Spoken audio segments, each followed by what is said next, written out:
Who is MrSavage's new duo? Why are players wanting to leave Gentlemates? And who impressed in yesterday's solo series? All of that and more in this video. So last week the solo series opens were won by the Czech player FishyX, and this week he's gone and done it again. FishyX has won in back-to-back weeks, which is a massive achievement considering how difficult it is to consistently place in solos. We saw this year that Fishy isn't someone who performs well in trios. He failed to qualify for a single FNCS Grand Finals this chapter, but solos is where it's at for him. Earlier this year he won round 1 of a solo Cash Cup, and he managed 2 second places in solo Cash Cup round 2s. It's fair to say that he's a solos expert. With that being said, Fishy's performing quite well in duos right now, alongside his teammate Hutty. If he keeps up this form, I think they could qualify for globals next year. But with back-to-back wins and the solo series opens, is FishyX the favourite for the overall final? Another contender to win the finals is Karama, who managed to place second in opens yesterday. For a while, he's been regarded as one of the best solo players in EU, and that's because he has a very consistent playstyle. This is proved by the fact that he always places well on high ping. You can normally see him in the NA Central leaderboards, whatever the game mode. Karama knows the formula for placing in solos, and he proved that yesterday by coming second. He also came 24th on NA Central yesterday, making him the second highest placing EU player on that region. Keep watching to find out who the number 1 was. So let's have a look at yesterday's leaderboard, and then we'll look at the series points afterwards. So from yesterday, we've got Swizzy in third place, Teeny in 4th, very impressive. Always nice to see controller players doing well. Ping managing to come 5th, obviously he's still looking for a duo, so nice to see him proving that he's still locked into the game. Then we've got Shark in 6th, more on him later. Pabletti, the Spanish player, finishing in 7th. King Cringe in 8th, obviously an expert in solos as well, up there with the likes of Fishy and Karama, very good player. Then in 9th you've got Marius, and in 10th Sato. Moving over to the series leaderboard, the top 2 is unsurprising. FishyX is in 1st and Karama is in 2nd. These guys really are in incredible form right now. Sayaz is in 3rd, another Spanish player from the same org as Pabletti, so these guys seem to be doing quite well at the moment. In 4th place, Chicho. In 5th place, we have the up-and-coming Swedish player Mason. Cheated in 6th, Dinas in 7th, and then the leaderboard is rounded out by Teeny, Hari, and King Cringe. Now, before we talk about MrSavage and the solo series in NA Central, let's discuss the Gentlemates situation. Following their globals win and the release of their documentary, which was unbelievable by the way, Gentlemates feel like they're on a real high.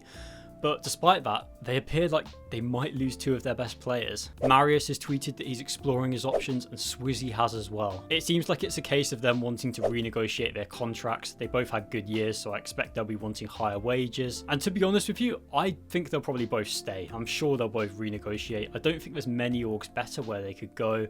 Gentlemates is an excellent home for any Fortnite player.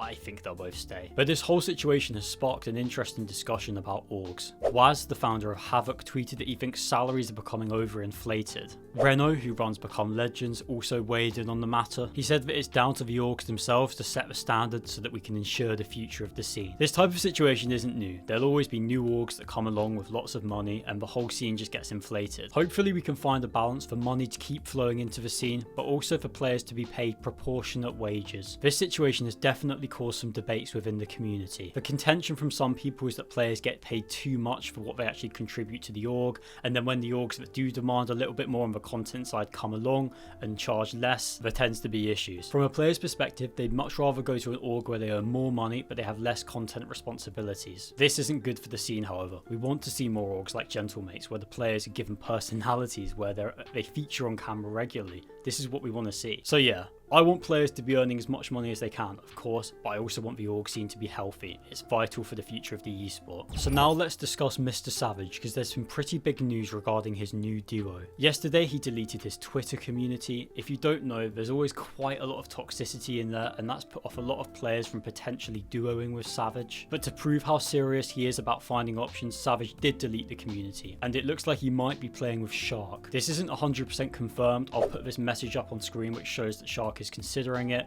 Obviously Shark only just announced that he wants to play with Teeny, but he might pivot to Savage. I'd really like to see Savage and Shark as a duo. That blend of experience and pure fighting ability would work so well in EU. Focus might also still be an option for Savage. We'll have to see if that happens. I think the 2 of them would work well together as well. Before I cover the other team updates, let's look at the NA Central solo series opens. H-Cube ended up coming first yesterday, a relatively unknown pro, but a good performance from him, whilst Peterbot is top top of the series leaderboard. Who would have thought? In terms of EU players, I mentioned that Karama placed 24th on NA Central, but one player did slightly better. Lixium finished 22nd yesterday, meaning he's 32nd on the series leaderboard. A couple of other EU players also played well yesterday. Panzer managed 30th, Trulex sneaking into the top 100 with a 92nd place finish. As it stands, I think we can expect to see a handful of EU pros qualifying for the overall finals. You're likely to see Karama in there, Lixium, maybe a few others, we'll have to see. Just briefly, we'll see who's doing well in Brazil and Asia. In Brazil, Kaiki is currently at the top of the solos leaderboard, whilst in Asia it's Heastin, closely followed by Coyota. I'll start to discuss West, OCE and the Middle East more when we get closer to the overall finals. Not too many other team updates to bring you today. We did have Akira splitting with Skyjump, he's now going to be playing with Karama. Kombek is still looking for a duo, as is Focus, and the Croatian pro Ortmo also looking for a teammate. Looking ahead, today we have some of the final qualifiers for the 100k Eraser Solo LAN. This is being hosted in Hamburg next month and it looks like it's going to be a very good tournament. The Duo Divisional Cup Opens are also back tomorrow. Let me know what you thought of the Solo Series Opens, which players did you watch during the tournament, who impressed you. I want to know what you guys think. Thank you very much for watching the video, see you in the next one.